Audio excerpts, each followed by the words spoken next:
अंधों का हाथी दृष्टिकोण का व्यंग्य। शरद जोशी की अमर कहानी।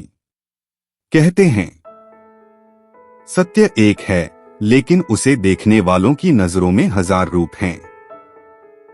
यही बात समझाने के लिए व्यंग्य के महान लेखक शरद जोशी ने एक बेहद गहरी लेकिन सरल कहानी लिखी, अंधों का हाथी। यह कहानी सिर्फ 5 अंधों की नहीं है, बल्कि उन सभी की है जो अधूरी जानकारी लेकर अपने अनुभव को ही पूर्ण सत्य मान लेते हैं। बहुत समय पहले की बात है। एक गांव था, शांत, सादा और अपनी ही दुनिया में मग्न। वहीं रहते थे 5 अंधे। बचपन से ही उनकी आंखें नहीं थीं, पर उनके मन में दुनिया को समझने की तीव्र इच्छा थी। एक दिन गांव में खबर फैली, राजा के दरबार से हाथी आया है। पूरा गांव देखने दौड़ा और इन 5 अंधों ने भी तय किया, हम भी जानेंगे कि यह हाथी आखिर होता क्या है।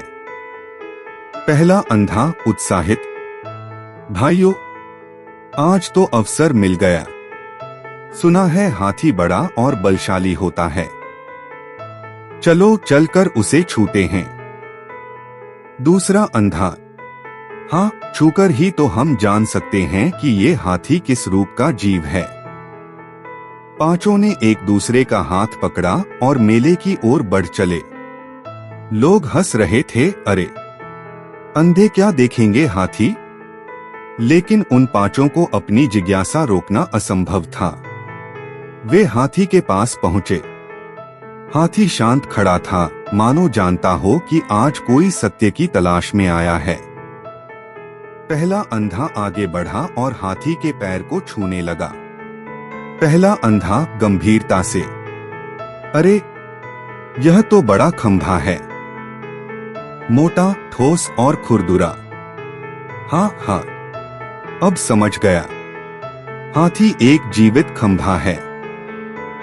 दूसरा अंधा उसकी सूंड तक पहुंचा। वह हिलती थी, लचकती थी, कभी उठती, कभी झूलती।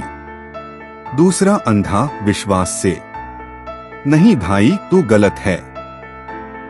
हाथी तो सांप जैसा है, लंबा, लचीला और हिलता डुलता। तीसरा अंधा उधर खड़ा था, उसने हाथी के कान पकड़े।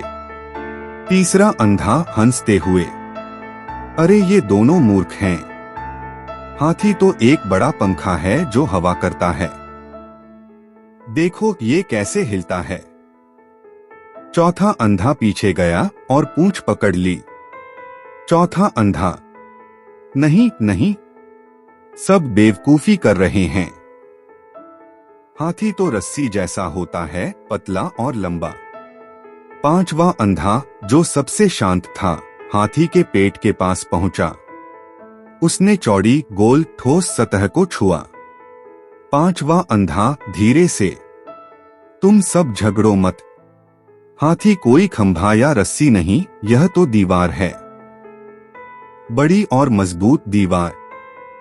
पहला अंधा, नहीं, हाथी तो खंभा है। दूसरा, झूठ, सांप है वह। तीसरा, पंखा है। चौथा, रस्सी। 5वां, दीवार है। 5 में झगड़ा बढ़ गया। हर कोई अपने अनुभव को ही सच मानने पर अड़ा था, क्योंकि प्रत्येक ने केवल एक हिस्सा देखा था, पर वही हिस्सा उसके लिए पूरा सत्य बन गया। कहानी से सीख। शरद जोशी इस कहानी के माध्यम से हमें एक गहरी सीख देते हैं। हम सब किसी न किसी रूप में इन 5 अंधों जैसे हैं। हम अपने अनुभव, अपने विचार, अपनी मान्यताओं के आधार पर चीजों को देखते हैं और सोचते हैं कि वही संपूर्ण सत्य है। धर्म के नाम पर, राजनीति के नाम पर, विचारधाराओं के नाम पर हर कोई अपने हिस्से की सूंड, कान या पूंछ पकड़कर दावा करता है, यही है हाथी, यही है सच। पर सच तो उस हाथी की तरह है, वह एक है, पर उसे पूरी तरह समझने के लिए केवल हाथ नहीं, खुली आंखें और खुला मन चाहिए। इसलिए जीवन में जब भी मतभेद हो, याद रखिए, शायद हम सब किसी न किसी कोने से हाथी छू रहे हैं। पूरा देखने के लिए दृष्टि चाहिए, जो केवल आंखों से नहीं, समझ से आती है। Presented by moral stories. इसी तरह की और प्रेरणादायक कहानियां सुनने के लिए चैनल को सब्सक्राइब करें और अपने बच्चों को ऐसी प्रेरणादायक कहानियां जरूर सुनाएं। धन्यवाद। आपका दिन शुभ हो।